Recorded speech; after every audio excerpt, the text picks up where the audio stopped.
Delivering pizzas is not the worst job in the world. It's predictable, and if you're lucky, you'll get a decent tip every now and then. I had been working the evening shift for a few months now, and I was used to the usual neighborhoods, the familiar streets, and the regular customers who ordered late-night meals. It was mostly quiet work. Just me, the pizzas, and my car. There was something comforting about the repetition. The same orders and the same houses. But then there was that night. The night that changed everything. It was a slow evening, and I was counting the minutes until the end of my shift. The weather had been awful, cold, wet, with a heavy fog settling over the town. Not the best conditions to be driving in, but I was used to it. I had one more delivery left, and then I could finally head home. The order came in just before we closed. Large pepperoni, garlic bread, 2-liter soda. Standard stuff. The address, however, was one I didn't recognize. I pulled it up on the GPS, and it took me to the outskirts of town, to a place I hadn't delivered to before. That should have been my first red flag. I knew most of the neighborhoods by heart, and this one wasn't ringing any bells. But I didn't think much of it at the time. Sometimes people move or they're staying with friends or family, so I figured it was just another out-of-the-way address. The drive took me farther from the familiar grid of suburban streets and into a part of town that felt off. The houses were more spaced out, fewer street lights, and the fog made it hard to see more than a few feet in front of me. I could barely make out the dark shapes of old houses set back from the road, their windows dark and lifeless. The deeper I drove, the more uneasy I felt, but I brushed it off. It was just a late delivery. Get in, drop off the pizza, and leave. Simple. The GPS directed me down a narrow gravel road that twisted and turned through dense trees. Felt like I was driving into the middle of nowhere. Finally, the house appeared, barely visible through the fog. It was run down, the kind of place you see in horror movies. The windows were cracked, the paint was peeling, and the porch sagged under the weight of years of neglect. My stomach tightened, but I reminded myself that not everyone lives in a nice place. People fall on hard times. It didn't mean anything was wrong. I parked the car and grabbed the pizza, stepping out into the cold night air. The house loomed in front of me, silent and still. The only sound was the crunch of gravel under my shoes as I walked toward the porch. I knocked on the door, waiting for a response. Nothing. I knocked again, harder this time. Still nothing. The fog seemed to wrap around the house, making everything feel isolated, cut off from the rest of the world. I considered leaving. There was no answer, and I could just head back to the store, mark it as undeliverable, but something stopped me. Maybe it was the thought of missing out on a tip, or maybe it was just curiosity. But I stayed. After a few more knocks, I heard a noise from inside, a faint shuffling, like someone moving around. Then, slowly, the door creaked open, revealing a man standing in the doorway. He was middle-aged, maybe in his late 40s, with greasy hair that clung to his forehead and deep-set, sunken eyes. He smiled, but there was something off about it, something that made my skin crawl. His clothes were old, stained with something dark that I couldn't quite place, and he had a slight, almost imperceptible twitch in his left hand.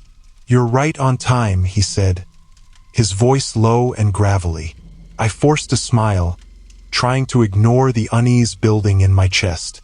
"Yeah, a large pepperoni and garlic bread. That'll be $21.50. He reached into his pocket and pulled out a wad of cash, handing it to me. His fingers brushed against mine, and I flinched involuntarily. His skin was cold, clammy, as I took the money. I realized it wasn't just damp from sweat. It was sticky, like it had been dipped in something thick and wet. I tried to hide my disgust as I counted the bills. There was too much. He had given me a lot more than the cost of the order. "This is too much," I said, trying to hand some of it back. He just stood there, smiling, his eyes locked onto mine. "Keep it," he said, almost too quickly. "You earned it." I didn't argue. I stuffed the money into my pocket and handed him the pizza, eager to get out of there. But as I turned to leave, he stopped me. "Wait," he said, his voice suddenly more urgent. "You didn't bring the right pizza." I froze, my heart skipping a beat. I knew I had brought the right pizza. It was exactly what was on the receipt: large pepperoni, garlic bread, soda. I double-checked the box just to be sure. "No, it's what you ordered," I said, trying to keep my voice steady. "Large pepperoni, just like on the receipt." The man's smile faltered for a moment, and his eyes narrowed. For a split second, I thought he might get angry, but then he nodded slowly, almost as if he had expected this. "You're right," he said, his voice softening. "My mistake." He stepped back into the house, still holding the pizza, and I wasted no time turning back to my car. Every instinct in my body was screaming at me to leave, to get as far away from that house as possible. I didn't know what it was, but something was wrong. Terribly wrong. I climbed into the driver's seat, my hands shaking as I fumbled for the keys. As I started the engine, I glanced in the rearview mirror, and that's when I saw him. The man was standing in the doorway, watching me, but he wasn't alone. Behind him, barely visible in the dim light, was another figure, a woman. Her face was pale and gaunt, her eyes wide and unblinking. She stood motionless, staring at me from the shadows of the house. My breath caught in my throat, and I quickly shifted the car into gear, pulling away from the house as fast as I could without drawing attention. As I drove back down the gravel road, my mind raced. Who was that woman? Why hadn't she come to the door? And why had the man acted so strange? I tried to push the thoughts away, telling myself that it was just a weird delivery, that I was overreacting. But the image of that woman's hollow eyes stayed with me, gnawing at the edges of my mind. I turned onto the main road, feeling a little more at ease now that I was away from the house. The fog was still thick, but I could see the faint glow of the town streetlights in the distance. I told myself I'd report the strange encounter to my manager in the morning. Maybe they could flag the address or something.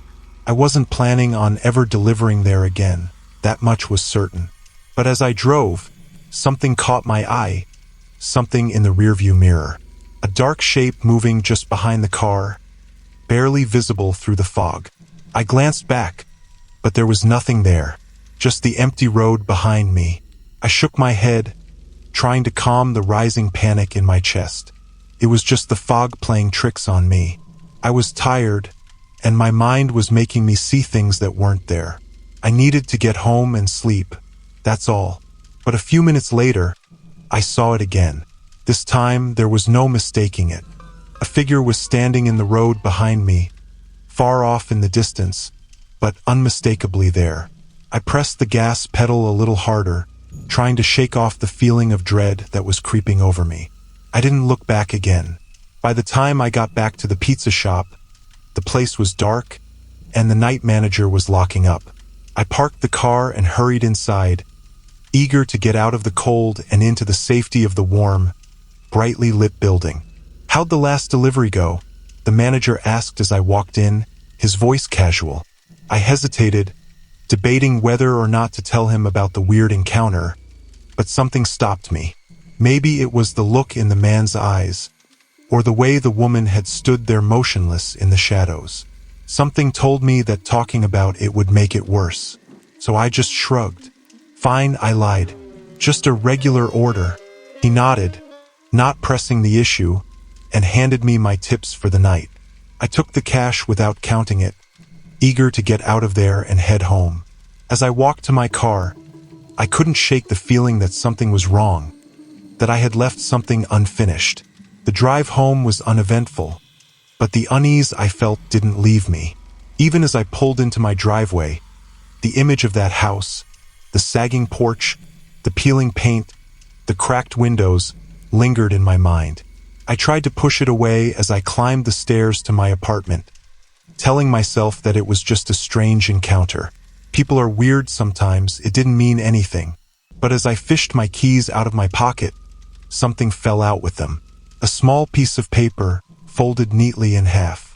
I hadn't put it there. My heart skipped a beat as I unfolded it, my hands trembling.